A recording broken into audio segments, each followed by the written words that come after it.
Libong-libong tao dumagsa sa Villamor Air Base. Tingnan nyo. Gusto nang makipagdumugan ang mga tao. Lulusog na.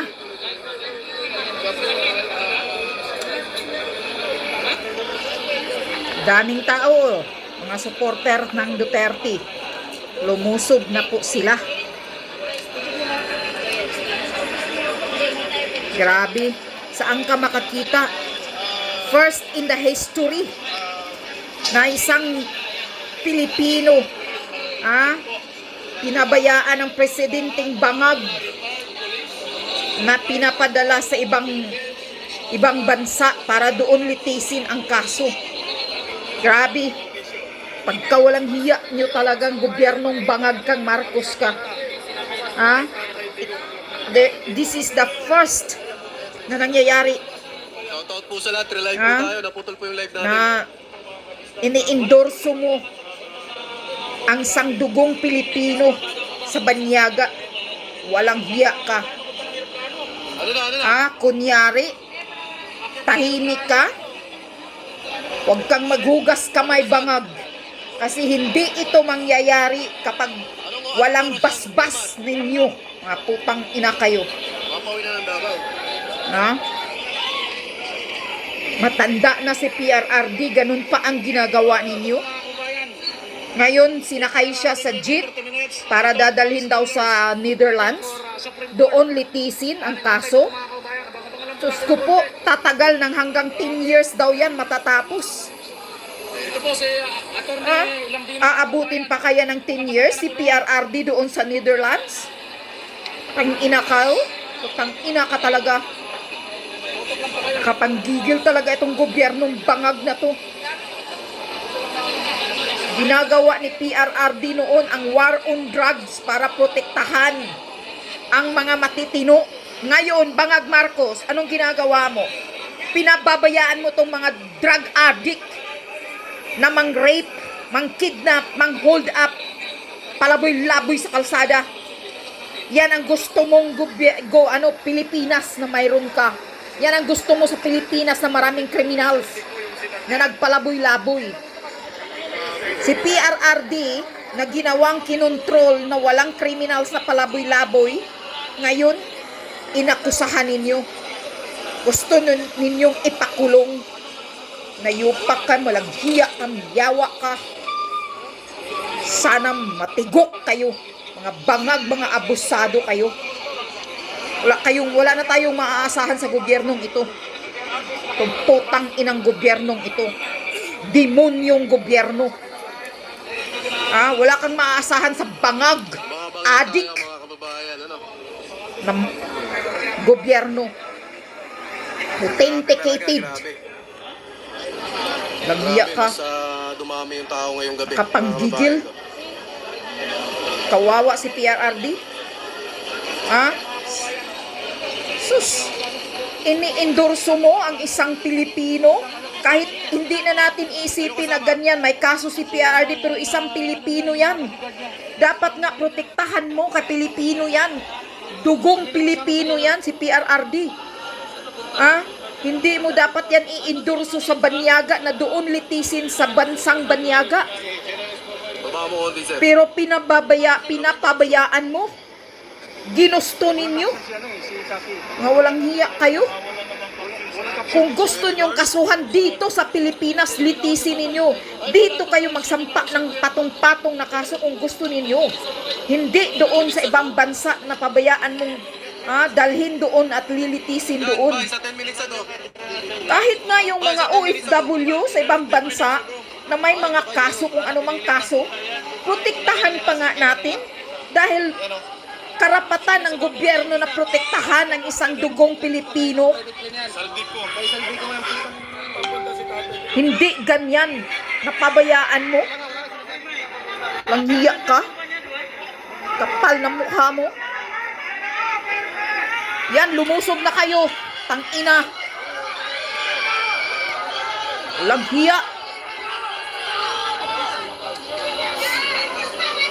Pag may mangyayari kay PRRD, managot ka, bangag.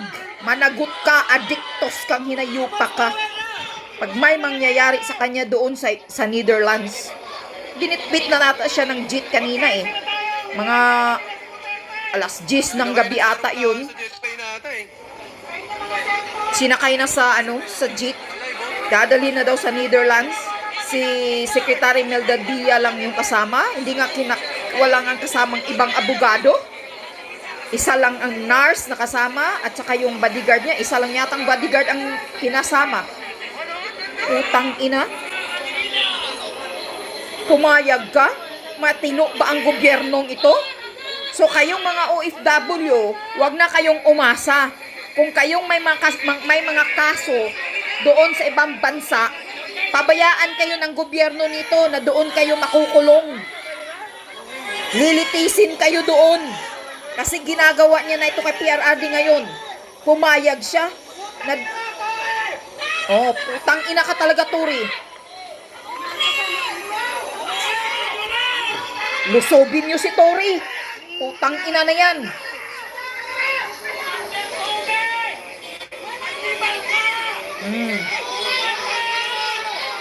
Animal ka ng Tory na yan. Nakay na po sa private jet. At nagalit po yung mga supporters dito sa labas. Yan, sige na, lumusob na kayo. Utang ina yan. Patay na patay. Yan, lumusob na oh. Nagkagulo na. Sige, lusob kayo. Yan. Ang ina, lumusob kayo doon sa loob. Ito mga lang hiya to eh.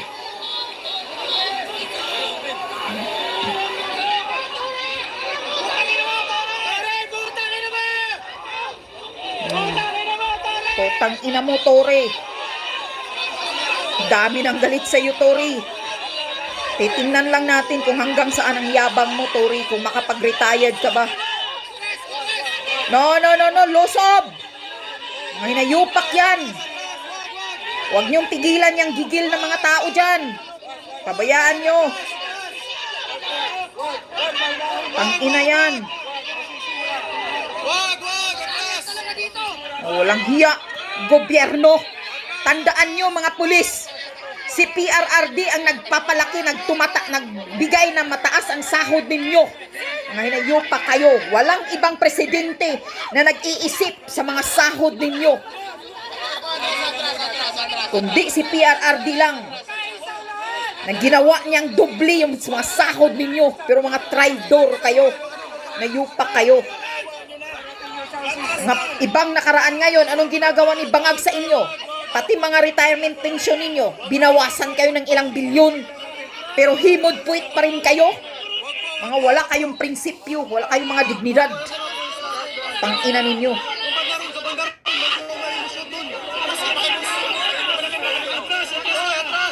O kayong umatras, forward, pasok. Nayupak na yan. Kapanggigil, mga animal, mga walang hiya. Hiya ka talaga, Bangag.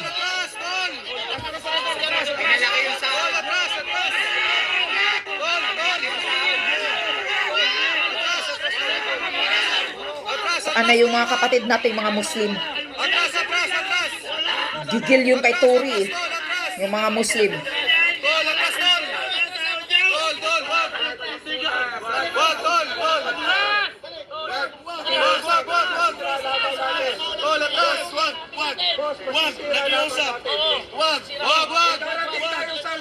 Sandali po.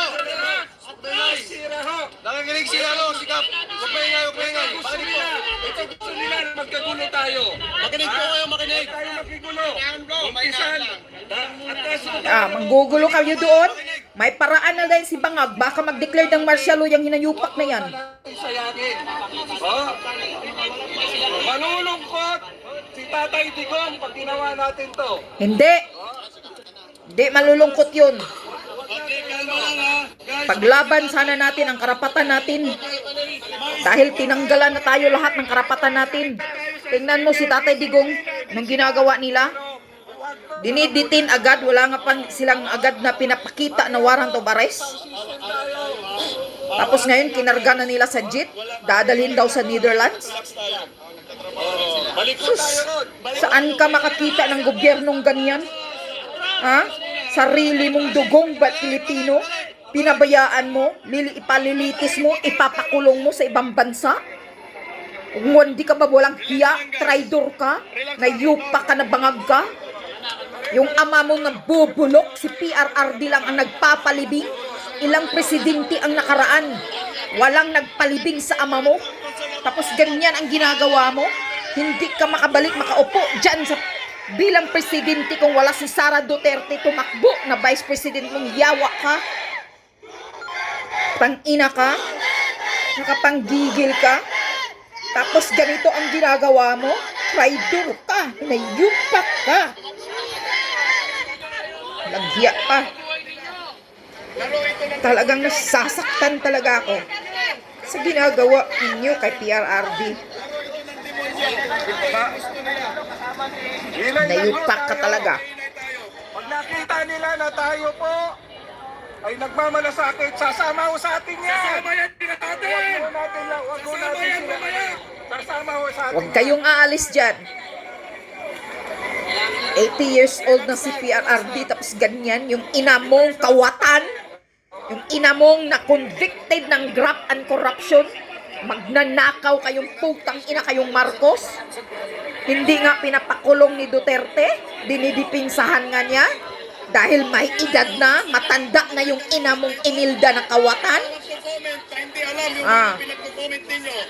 Kaupo ka, bumalik kayong nakaupo ka Marcos dahil kay Sara. Tapos ngayon, tinatraidor ninyo si Sara. Ahas kayo, tinatraidor ninyo mga Duterte. Utang ina kayo, walang hiya ka. Kapal na mukha mo. Merong iinit, kailangan ng pagkalmahin. Panggigil. Kundi baka siraulo kang baliw kayong gobyerno kayo. Pabayaan yung ganyanin ang isang Pilipino. Dadalhin ng banyaga. Kundi ba kayo mga siraulong gago? First in the history nangyayari ganito. Beside, hindi na tayo member ng ICC. Tapos pinapabayaan ganyanin si PRRD na ginagawa lang niya ang trabaho niya bilang presidente para tatahimik ang bansa. Mawala ang mga kriminal, mawala ang mga durugistang katulad mo. Tapos ganyan ang ginagawa ninyo. Pagkawalang hiya mong yawa kayo, sana magpantay na yung mga tiil ninyong mamamatay kayo. Susumpa ko kayong hanayupak ka. Matay kayong bangag ka. Overdose ka sana, buong angkan mo, pamilya mo. Ngayon, asawa mo si Butod. Andoon sa Amerika. Hindi na yan makauwi. Sana makulong doon sa Amerika. Pagsisinghot ng kasi namamatay daw yung kasamahan. Na-overdose daw ng droga. Putang ina ka. Yun ang info. Kami ba kayang sibilyan? Kaya nababawi sa Pilipinas dahil sa mga NPA. NPA ang politiklo na kawatan ng mga politiko. Walang kawatan na politiko, walang abusadong mga pulis. Kung walang NPA, itatak nyo yan sa mga kukuti nyo. Ang ugat ng kahirapan, karahasan sa Pilipinas, walang iba, NPA. Correct. Tandaan nyo yan, kahit itaga nyo sa bato. Correct. Mga kawatan. Gusto lang talaga nila pagtakpan ang ginagawa nilang mga pagnanakaw. Pinapaikot-ikot tayo ng mga NPA sa balat nila. Nandito sila mismo sa harapan ninyo. Wala kayong kamunguan. Correct. Sana bumbahin niya mga pulis dyan, ng mga NPA na yan. Ang ina na yan. Wala na. Gulo-gulo na kayo dyan. Tuwag ang aming pulis. Ha? Daming naghihirap. Walang hiyang gobyerno. Puro kawatan. Pagnanakaw lang inatupag. Utang ina mo talaga bangag. Wala, susugod na naman to mga to sa kabila. Sugod kayo! Huwag na din na natin kailangan sumugod. Kasi kahit sumugod tayo, Wala na eh, wala na rin. walang magagawa yun eh. Okay Okay na yun, voice out mo, freedom of expression. Tuloy-tuloy lang. Di na makikinig ang mga walang hiyang gobyerno ng mga sigaw-sigaw. Kailangan na yang hilain yung mga hayop. Wala na, useless Wala na. na, wala nang bayaning Pilipino ngayon. Hindi makikinig na yung mga putang inang kawatan na gobyerno ni Bangag. Marcos administration, maraming mga kawatan. Magnanakaw, mga politiko. Gobyernong Marcos. Mga kawatan. Kurap. Ginagago lang kayo, ginagago tayong lahat. Gusto lang nila i-diversionary tactic tayo sa issue. Kasi yung pagnanakaw nila, para akala nila makalimutan natin. Pauwi lang ng Davao dahil pagod. Mga walang hiya. Gatilla. Sa Davao lang. Putay na, mukha ko yung naka-live eh. Gago. Tang ina tong mga yawa na to. Nakapanggigil. Ako dito. First in the history. Saan ka na din? Si Sara Duterte hindi nila pinapapasok. Ang mga abogado ni PRRD hindi pinapapasok. Maayos ba yan? Kung maayos, transparent yung pag-arrest ninyo kay PRRD, bakit yung mga abogado niya hindi niyo pinapapasok? Kanina doon sa Villamor sa immigration o saan yung putang ina na yun? Oh. Alam mo ba gagawin ng mga adik tol? Biruin mo yung nanay, second floor bahay nila. Yung nauso yung hagdanan na bakal na pabilog. Aba, umiiyak yung nanay. Tulong daw, ibaba daw siya. Kasi nilagarin ng anak na adik yung bakal, ayun, tinimbang. Kung na ilang adik, ilang mga magulang umiyak sa mga adik nilang anak at pamilya nila. Yan ang ginagawa, yan ang gusto ni Marcos administration ngayon. Dadami ang mga drugista. Dadaloy ang mga dadami ang mga rape, Sige nga. kidnapping, magnanakaw. Ay, nangyari dito. Katulad nilang magnanakaw. Yan ang gusto ng bangag na administration.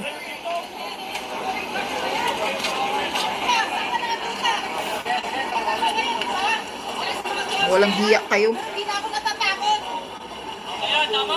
Tal na mukha ni Maya na yung pak na gobyerno. Kaya nga, Dapat yan sa Malacanang na, nililito tayo, ginagawang bobo mga Pilipino. correct. Malakas ang loob nila dahil ang mga Pilipino ngayon sa social media, nagkakalituhan. Ganyan na ganyan nangyari yung People's Power 1 and 2. Ngayon nagkaroon ng People's Power 3. Isa hindi natin, magkaisa rin tayo. Oh, yeah, Hindi natin dapat. ang social media. Sa Malacanang tayo. Oh, yan, lusog kayo doon. Doon tayo pinupagpag. Lahat ng mga buong mundo ngayon, sinasabi na bobo tayo mga Pilipino. Yes, tama. Kita yan. May martial na! Hindi nagdedeklara ng martial law. Pero sa ginagawa niya, pinaparamdam niya na may martial law. Correct. Correct. May secret martial law. Walang nagutom ni isang Pilipino. Kitang-kita niyo, pero karoon ng pandemya, gutom ang tao. Saka nakakita, walang pandemya, puro ayuda. At saka, boss, ang lahat na dinadalang world leaders sa Dahej ay namamatay. Tingnan niyo yung history ng ICC sa Dahej. Lahat ng world leader, pinapatay nila doon. Kinukonvict nila. Walang naasun, walang naabsuelto. Pinapatay nila ako. Ang gusto nila gawin ni Tatay Digong, papatay nila si Tatay Digong. Kaya nga. Dadaan nila sa legalidad through ICC. Pero papatayin pa rin nila si Tatay Digong. Correct. Yun ang gagawin nila. Yan ang gusto nilang mangyari. Oh. Yan ang gusto nilang gagawin. Sinasabi na rin yan ni Basti Duterte. Mayor eh. Yung iba sa mga mga tao, kung makikipara ko si Tore, putang ina mo! Pampalatang kita ng buhay! Matanda rin! Putang ina mo! Gagamitan kita ng liper! Pambalat sa'yo, tarantado! Lumabas ka mo rin! Sundukan tayo! Uparin mo! Yan nga, suntukan kayo, Tori. Walang gamitan ng baril. Putang ina ka, Tori. Talagang matapang ka. Talagang Tawagin ko sa kababayan natin! Simula ngayong gabi, kung kakayanin natin, hanggang bukas, magpunta tayo sa Malacanang! Wasagin ang state! Yes! Wasagin ang state! Yan si Marbil. Sulusubin nyo. Dadala nila sila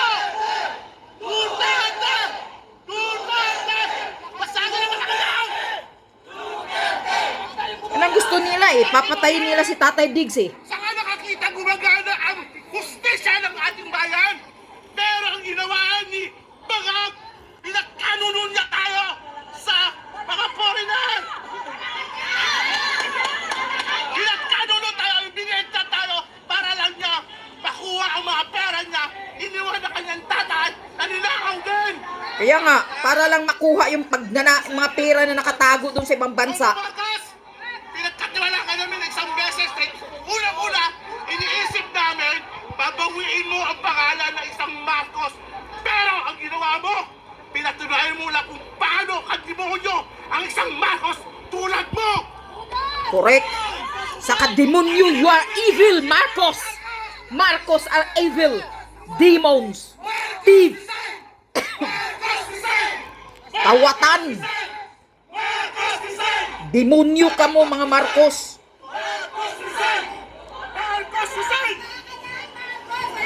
Na walang hiya kayo. Sir, anong gusto mong sabihin kay Tatay Digong ngayon? Tatay Digong, huwag kang mawawala ng pag-asa. Kung aabutan ka ng iyong oras sa Netherlands, Ya Allah, Rabbil Alamin, ikaw na pong bahala sa aming mahal na Tatay Digong. Papasukin mo siya sa pangwalong gate ng Jannah, ng Paraiso.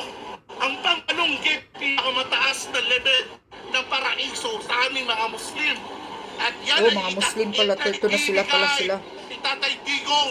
Dahil sa panahon ni Tatay Digong, milyong-milyong buhay ang sinagip niya. Correct. Mula sa mga durugista. Correct.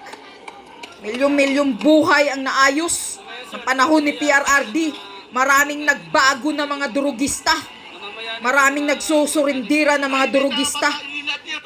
Hindi tayo hihindo hanggat hindi mawala si Marcos by all means, by all force, whatever it takes, we will do it. Correct. Huwag kayong hihinto hanggang hindi niyo mapalayas ang bangag. Marcos, bilang ng araw mo, bilang ng araw mo, tandaan mo, si Tatay Digong ay isang tactician. Hindi mo siya matatalo sa isang laro. Nilalaro mo ngayon. Yeah, correct ka dyan. Magaling si PRRD sa bagay. Magaling si PRRD. Grabe, hindi nyo kinilala Supreme Court. Tore, hindi mo kinilala Supreme Court. Oo. Meron na palang TRO. Putang ina ka. May Huwag TRO kang na? papakita sa aming taong bayan.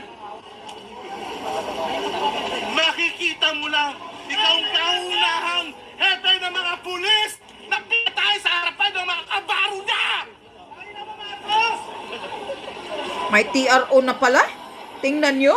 Na para i-release na si PRRD. Hindi na matutuloy. Hindi nila ni-respeto. Hindi nila inaano ang TRO ng Supreme Court pala. Hindi iginagalang. Hindi nire-respeto. Pinagpatuloy pa rin. Tingnan mo kaya, Turi. Ha? May TRO na palang lumabas galing sa Supreme Court. Ha? Agarang pag-release. Hindi pala iginagalang ni Turi.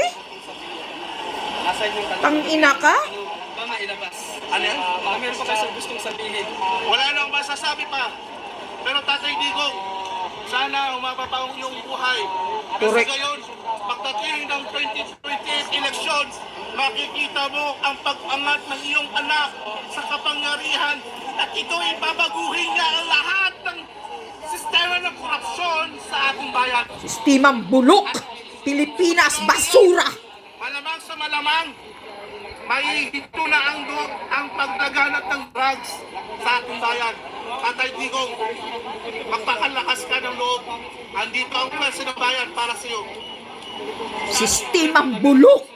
Pilipinas, bulok. Pilipinas, basura. Sistemang bulok ng Pilipinas. Puragaba, che. Kaya kayo, gobyernong bangag. Tangina ka. Nawalan ng ama sa pagtatanggol. Pangangampanya ni Tatay Digong. Ganyan namin kamahal si Tatay Digong. Correct. Naramdaman mo paano nawalan ng isang ama. Alam ko po, Vice President, na kung sakali mawalan yung ama, andito kami. More than 30 million Filipino people are loving you, admiring you, and adoring you. Problema niyan, hindi na makatakbo si PRRD ng pagka-mayor ng Davao ngayon. Sino na ang tatakbo sa eleksyon? Kasi andoon siya eh. Ilang buwan na lang, eleksyon na sa Mayo. Grabe talaga. Kawalang hiya talaga tong gobyernong bangag na to. So, ngayon po mga kababayan,